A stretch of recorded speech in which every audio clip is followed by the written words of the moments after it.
Hello everyone and welcome back into my kitchen. Today I'm going to show you how to do another dish that's using black-eyed peas, and I ate this dish from a friend of mine who came from West Africa, and I loved it, and I think you're gonna love it too. Now this may not be exactly like they make it, but it's good. So come on, let me show you what we're gonna do. Alright, so here are our ingredients. These are my black-eyed peas. I bought them frozen, and I'm using them because they cook very quickly compared to the dried version. This will cook in about 30 minutes. I'm also going to use 1 can of tomato sauce. This is 15 ounces. I have here about 2, 4, 6, 7 cloves of garlic, but they're kind of small. So if you're using larger ones, you're going to have to decrease the amount.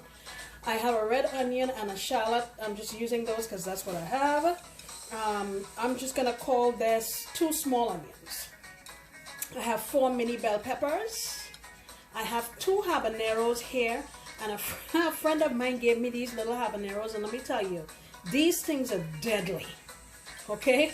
Don't let the size fool you. I have about 3 sprigs of thyme. I also have here a little knob of ginger. And in that dish, I'll be using some chicken bouillon, a little bit of curry powder.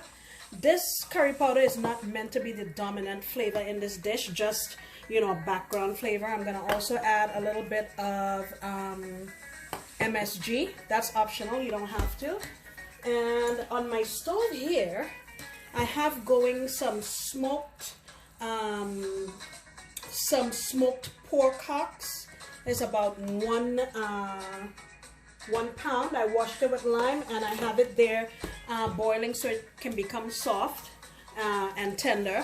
And that's going to lend a really nice smoky flavor to this dish. We're also going to be using some black pepper, and if I think of anything else along the way, I'll let you know.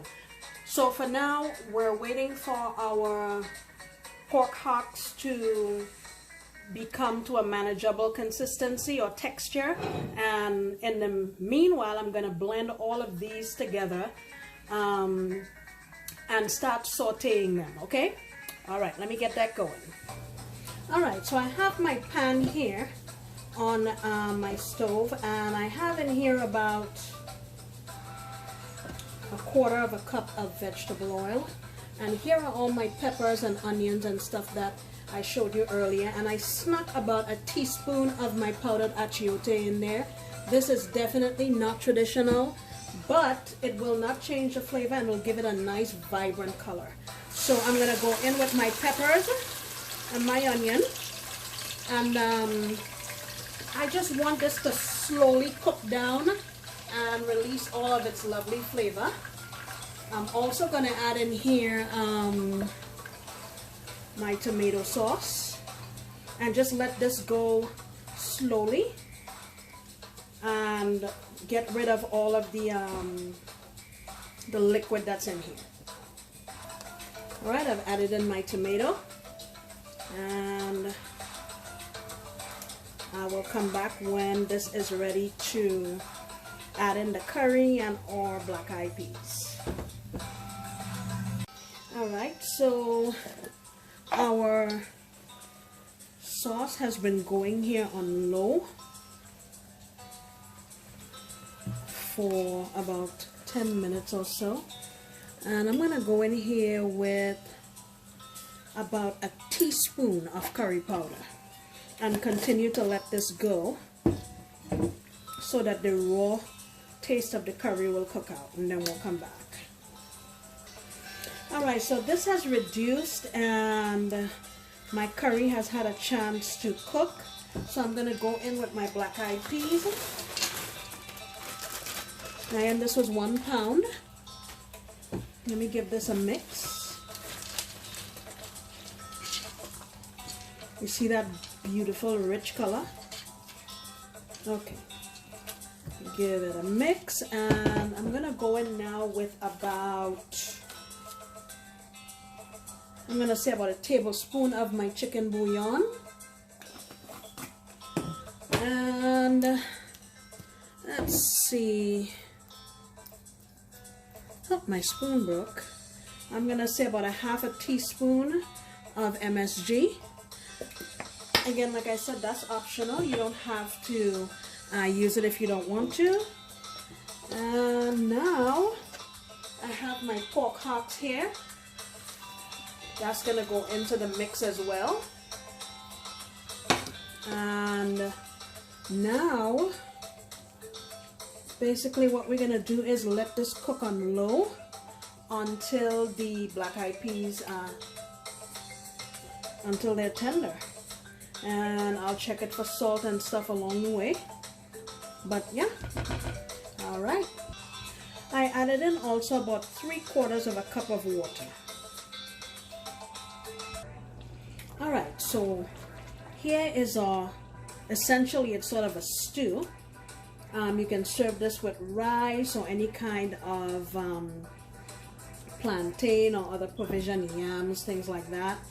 And off camera, I tasted this and I went in with another tablespoon of my chicken bouillon powder. And I also added a teaspoon of brown sugar just to balance off the tartness of the tomatoes.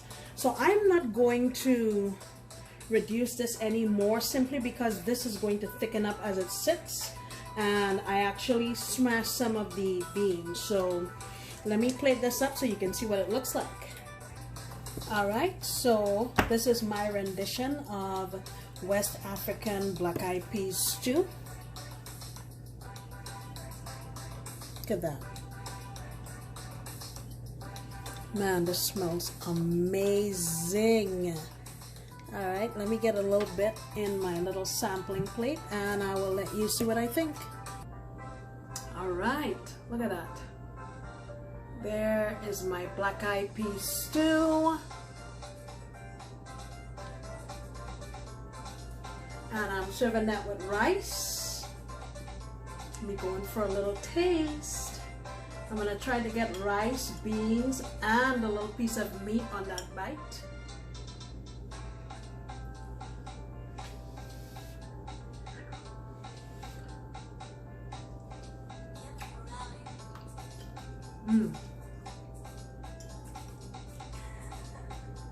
Wow.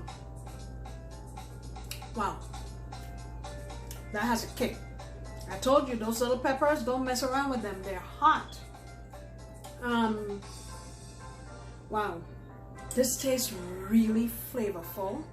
You can taste the onion, the garlic, the smokiness of the meat. Fantastic. I love it. It goes really well with the rice. Like I said, you can serve it with plantains or something else like that, but this is amazing. Give this thing a shot. I think you're gonna like it. If you don't like heat, leave out the habaneros, but definitely a dish to try. Thank you so much for stopping by. I sincerely appreciate your love and your support, and I look forward to you coming back next time when it'll be the new year, when I'll be making another delicious recipe. Bye!